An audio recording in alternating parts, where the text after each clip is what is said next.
For the War and Peace Report, I'm Éimυ Γκούντμαν. We spend today's broadcast remembering the life and work of cyber activist, computer programmer, social justice activist, and writer Áaron Shuόρtz. At the age of 14, he co-developed the really simple syndication, or RSS, web protocol, the key component of much of the web's entire publishing infrastructure. By the time he was 19, he co-founded a company that would merge with Reddit, now one of the world's most popular sites. He also helped develop the architecture for the Creative Commons licensing system and built the online architecture for the Open Library. Áaron Shuόρtz committed suicide on Friday. He hanged himself in his Brooklyn apartment. He was 26 years old. His death occurred just weeks before he was to go on trial for using computers at MIT, that's the Massachusetts Institute of Technology, to download millions of copyrighted academic articles from JSTOR, a subscription database of scholarly papers. JSTOR declined to press charges, but prosecutors moved the case forward. Áaron Shuόρtz faced up to 35 years in prison and $1 million in fines for allegedly violating the Computer Fraud and Abuse Act. When the case first came to light, the United States Attorney for the District of Massachusetts, Carmen Ortiz, said, quote, "Stealing is stealing, whether you use a computer command or a crowbar and whether you take documents, data, or dollars." In a statement, Shuortz's family criticized federal prosecutors pursuing the case against him.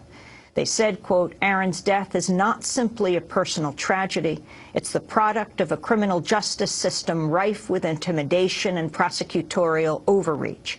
Decisions made by officials in the Massachusetts U.S. Attorney's Office and at MIT contributed to his death," they said.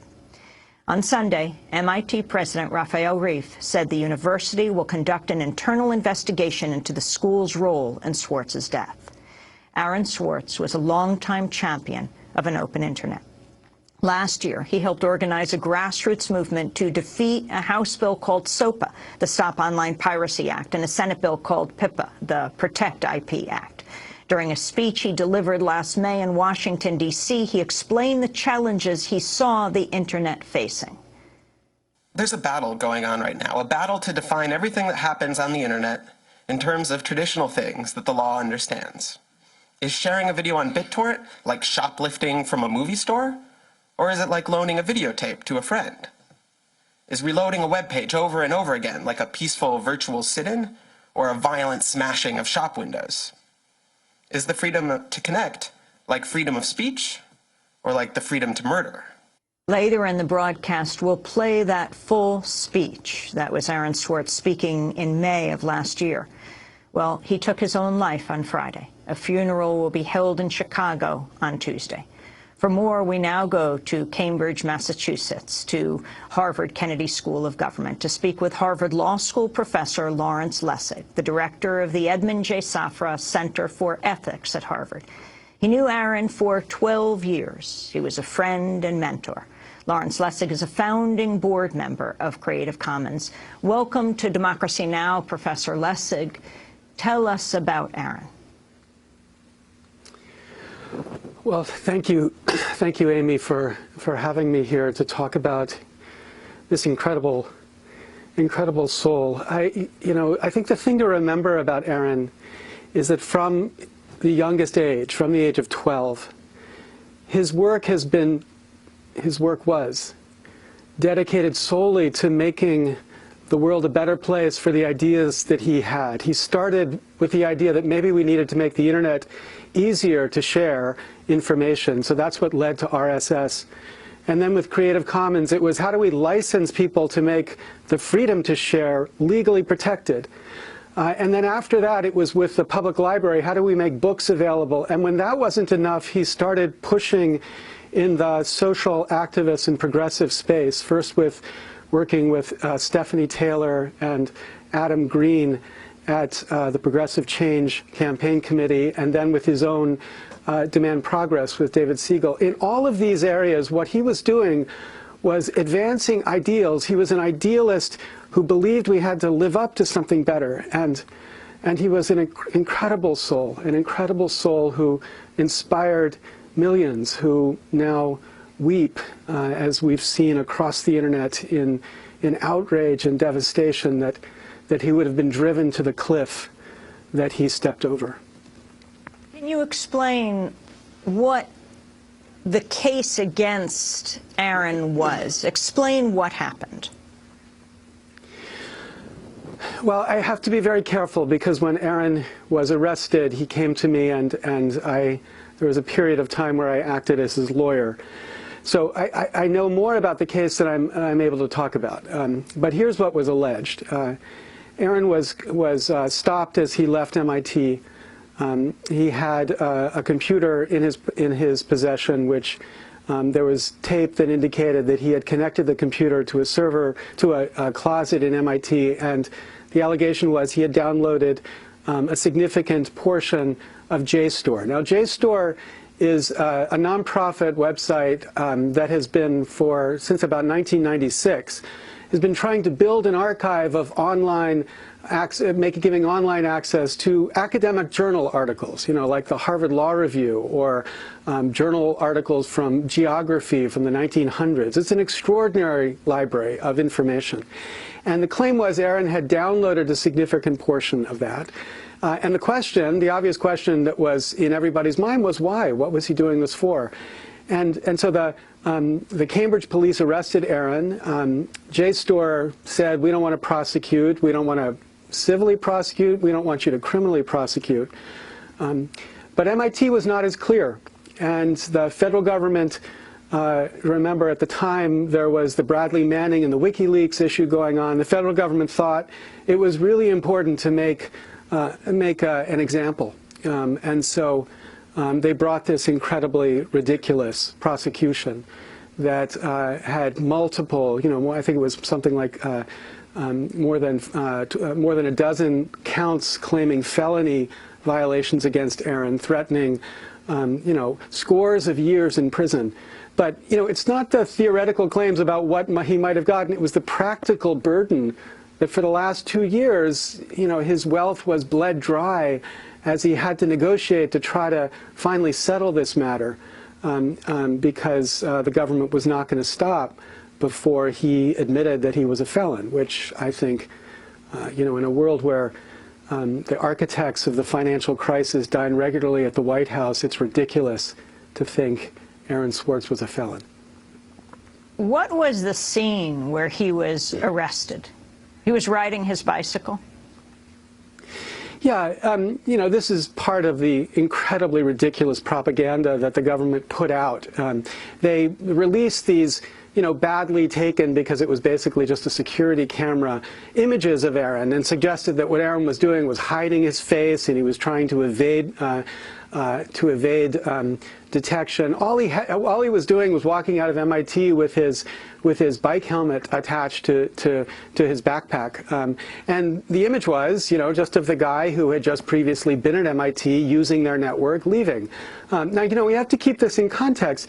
MIT, for most of its history, has been a celebrator of open access to information. Indeed, the policy of MIT, at least most people thought, allowed anybody who was on the campus to have access to information on the campus. MIT houses Richard Stallman, the founder of the free software movement, who celebrated and defended MIT many, many times for their beliefs. And so, a lot of people just wondered, what was MIT doing here? Now, I think we have to say, I criticized MIT very strongly in a blog post that I posted called "Prosecutor as Bully," because of what they did before Aaron died. Because of their refusal to recognize the craziness of what the federal government was doing and to stop it by saying, we don't want prosecution here and you should stop prosecution. MIT should have done that and they didn't. But what MIT has done on Sunday, I think, is extraordinarily important. By appointing Hal Abelson, who I think is the best possible person in the world to look at what MIT did and to report back about whether it was right or wrong. I think MIT has taken an important step to acknowledge the wrong in what happened here, and we'll see what Hal Abelson says when he looks at it and reports back. We're going to go to break, and when we come back, we're going to read that statement of MIT and also the statement of JSTOR that didn't want Áarón Shuόρtz prosecuted. The company, the nonprofit that ran this document archive that he was downloading, that ultimately is releasing it all to the public anyway. And we'll read the comments of his parents. Ultimately, today, we'll play the speech that Áarón Shuόρtz gave last year about freedom to connect. This is Democracy Now! Back in a moment. Democracy Now!, democracynow.org, the War and Peace Report. I'm Éimυ Γκούντμαν. We are doing today's broadcast about the suicide of Áarón Shuόρtz, a 26-year-old cyber activist, social justice activist, co-founder of Reddit. He developed RSS when he was 14 years old. Our guest today is Harvard Law professor Lawrence Lessig, his mentor, his friend for many years, speaking to us from Harvard. I'm Éimυ Γκούντμαν. Over the weekend, Áaron's family released this statement. They said, quote, "Áaron's death is not simply a personal tragedy. It's the product of a criminal justice system rife with intimidation and prosecutorial overreach. Decisions made by officials in the Massachusetts U.S. Attorney's Office and at MIT contributed to his death." MIT also released a statement, and I'd like to read that here. On Sunday, we reached out to MIT for comment. This is part of the statement the MIT president, Raphael Reif, sent to the MIT community regarding Áaron's death. He wrote, quote, "I will not attempt to summarize here the complex events of the past 2 years. Now is a time for everyone involved to reflect on their actions, and that includes all of us at MIT. I've asked Professor Hal Abelson to lead a thorough analysis of MIT's involvement from the time that we first perceived unusual activity on our network in fall 2010 up to the present. I've asked that this analysis describe the options MIT had and the decisions MIT made in order to understand and to learn from the actions MIT took. I'll share the report with the MIT community when I receive it." I also want to read the statement of JSTOR. That's the nonprofit that is the archive of all of the documents that Áaron was downloading. Over the weekend, JSTOR expressed deep condolences to the Swartz family and maintained the case had been instigated by the U.S. Attorney's Office. They wrote, quote, "The case is one that we ourselves had regretted being drawn into from the outset. Since JSTOR's mission is to foster widespread access to the world's body of scholarly knowledge, at the same time as one of the largest archives of scholarly literature in the world, we must be careful stewards of the information entrusted to us by the owners and creators of that content. To that end, Áaron returned the data he had in his possession, and JSTOR settled any civil claims we might have had against him in June 2011. And now I want to play a comment of Áarón Shuόρtz himself about JSTOR, about these documents. This was a comment made by Áarón Shuόρtz at the University of Illinois at Urbana-Champaign in October of 2010. He spoke about JSTOR. I am going to give you one example of something not as big as saving Congress, but something important that you can do right here at your own school. It just requires you willing to get your shoes a little bit muddy. By virtue of being students at a major U.S. university, I assume that you have access to a wide variety of scholarly journals. Pretty much every major university in the United States pays these sort of licensing fees to organizations like JSTOR and Thomson and ISI to get access to scholarly journals that the rest of the world can't read.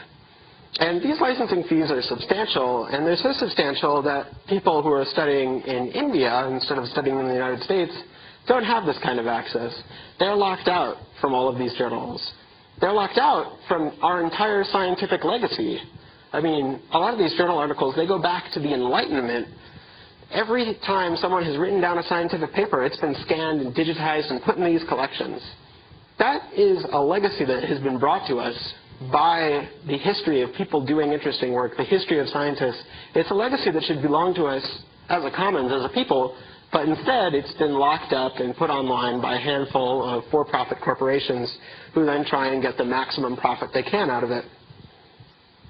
Now, there are people, good people, trying to change this with the open access movement. So all journals going forward, they're encouraging them to publish their work as open access, open on the internet, available for download by everybody, available for free copying, and perhaps even modification with attribution and notice.